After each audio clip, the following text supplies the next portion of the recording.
जय बाबा गोदरी वाला।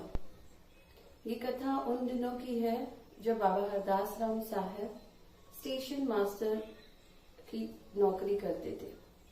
हालानी बिलानी स्टेशन पर बाबा हरदास राम साहब बहुत ही ईमानदारी से अपनी नौकरी करते थे। एक दिन वहां पर एक पति पत्नी आकर पहुंचते हैं।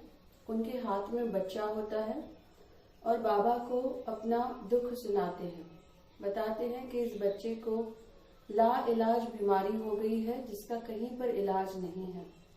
डॉक्टर्स कह रहे हैं कि इसे हैदराबाद लेकर जाओ और जो ट्रीटमेंट है वो लंबे समय तक चलेगा। तो कहते हैं कि हरदास जी अब आप ही बताइए हम कैसे करेंगे। तो बाबा इमीडिएट उनको बोलते हैं कि आपको जितने पैसे चाहिए ट्रीटमेंट के लिए आपको हर महीने सिंध हैदराबाद स्टेशन पर आपको वो पैसे मिल जाएंगे। दोनों बहुत खुश होते हैं और खुशी खुशी बच्चे का इलाज करवाने जाते हैं। दोनों को वहीं पे हैदराबाद में रहना पड़ रहा था।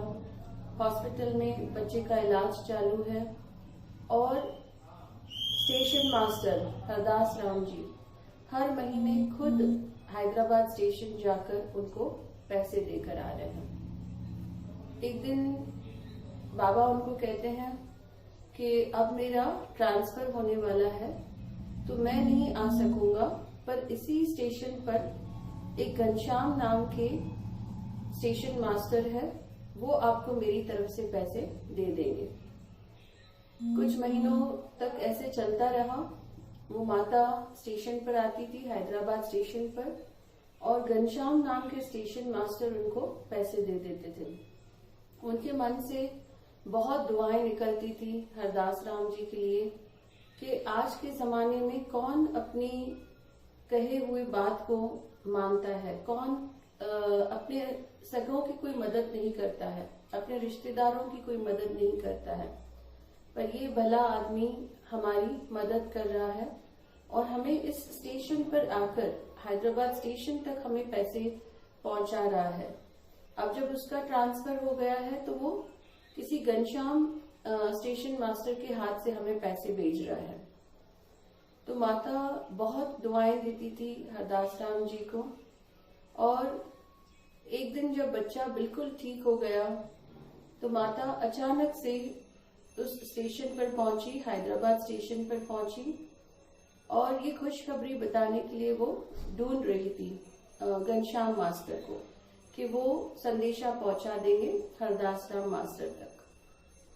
अब होता यूं है कि वो हर महीने वो फिक्स डेट पर जाती थी, घनश्याम मास्टर उसको मिलते थे और उसे पैसे दे देते थे। आज वो अचानक गई थी उस स्टेशन पर, हैदराबाद स्टेशन पर, और घनश्याम मास्टर के लिए पूछ रही है कि ये स्टेशन मास्टर कहाँ है। तो उसे बहुत आश्चर्य होता है जब पूरे स्टेशन छान लेती है और उसे कहीं घनश्याम मास्टर नहीं मिलते हैं। वो ऑफिस में जाकर सबको पूछती है कि मुझे घनश्याम मास्टर कहाँ मिलेंगे, मुझे उन्हें खुशखबरी देना है, मेरा बच्चा ठीक हो गया है। तो वहां पे जितने भी कार्यकर्ता थे वो उन्हें बताते हैं कि इस स्टेशन पर कभी कोई घनश्याम नाम का मास्टर था ही नहीं। माता की आंखों से आंसू निकल आते हैं। वो बाहर निकलती है, एक नीचे बैठती है स्टेशन पर और आंखें बंद करके हरदास राम जी को विजुलाइज करती है और उन्हें दिल से दुआएं देती है। कहती है कि हरदास, वो तुम ही थे घनश्याम के रूप में, जो मास्टर था, जो मुझे पैसे आकर देता था हर महीने, वो खुद तुम ही थे। तुम रूप बदल कर मुझ तक पैसे पहुंचाते रहे और मैं तुम्हें पहचान नहीं सकी।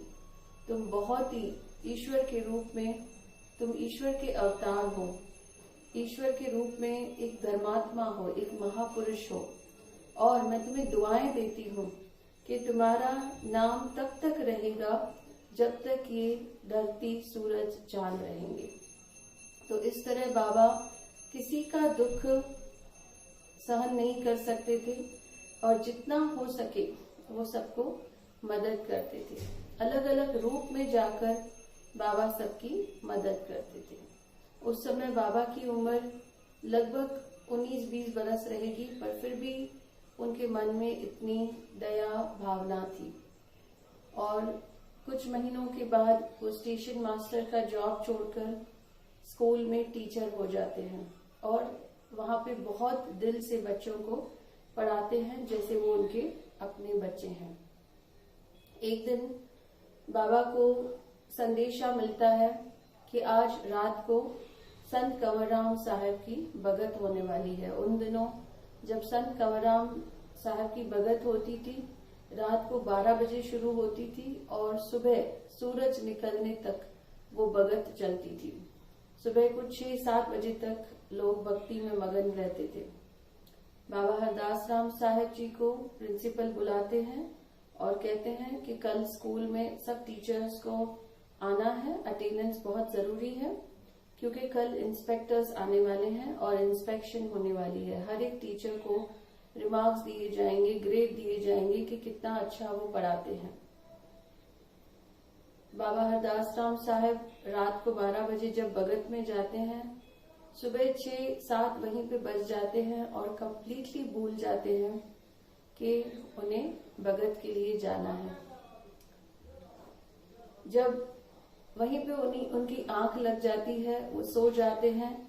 जब 8-8:30 बजे उनकी आंख खुलती है, वो स्कूल आते हैं भागते और प्रिंसिपल साहब को आकर कहते हैं कि सर मुझे माफ कीजिए, मैं आज टाइम पर नहीं आ सका और मैं क्षमा चाहता हूँ, मेरी वजह से आपको इंस्पेक्टर्स के सामने शर्मिंदा होना पड़ा रहेगा। तो प्रिंसिपल आश्चर्य होते हैं और वो कहते हैं हरदास तुम तो आए थे यहाँ पर, तुमने तो अच्छे से बच्चों को पढ़ाया भी और ये देखो इंस्पेक्टर्स तुम्हें अच्छे रिमार्क्स भी देके गए हैं कि ये बहुत अच्छा टीचर है और बहुत उम्दा तरीके से पढ़ाता है।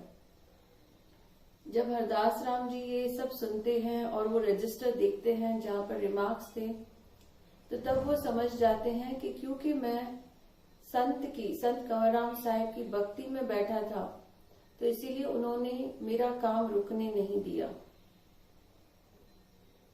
जैसे कहते हैं प्रभु आपकी दया से मेरा काम हो रहा है, करते हो बस आप ही मेरा नाम हो रहा है। इस तरह हरदास राम जी बैठे हैं संत कंवरराम साहब की भक्ति में और उनकी जो स्कूल की अटेंडेंस है वो उन्हें विश्वास हो गया कि गुरु परमात्मा वो आकर उनके काम कर रहे हैं। बहुत दिनों तक उनके मन में बेचैनी रही कि अगर वो सब कुछ हमारा काम संभाल सकते हैं तो फिर हम क्यों इस दुनियादारी की नौकरी में अपना समय वेस्ट कर रहे हैं। तो कुछ दिनों के बाद उन्होंने जाकर स्कूल में इस्तीफा दे दिया कि आज से मैं ये दुनियादारी की नौकरी नहीं करूंगा, आज से मैं सिर्फ उस परमात्मा की नौकरी करूंगा। मैं परमात्मा की नौकरी करूंगा तो वो मेरे सब काम जो है आकर करेंगे, मुझे चिंता करने की जरूरत नहीं है। मैं अपने आप को परमात्मा को, अपने गुरु संत कंवरराम को समर्पित करता हूँ। तो इस तरह बाबा ने दुनिया की जो नौकरी है वो छोड़कर प्रभु की नौकरी करनी चाहिए। बाबा कहते हैं मेरे सतगुरु तेरी नौकरी सबसे बढ़िया है सबसे खरी। मेरे सतगुरु तेरी नौकरी सबसे बढ़िया है सबसे खरी, और ऐसी कोई नौकरी दूसरी हो नहीं सकती है संसार में। तो बाबा ने अपने आखिरी पल तक उस परमात्मा की नौकरी की।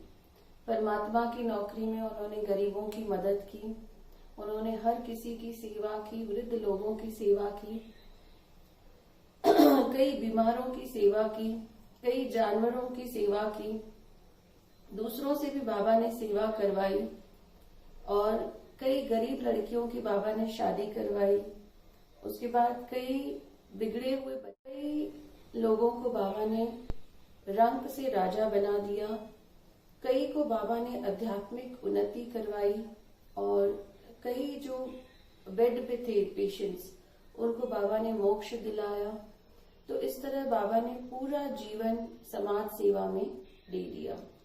उन्हें जो भी मिलता था इस सेवा में से वो वापस वो प्रभु के नाम पर जनता की सेवा में वो सब पैसे लगा देते थे। इस तरह बाबा ने दिलो जान से सबके लिए बाबा ने बहुत कुछ किया। जय बाबा गोदरी वाला।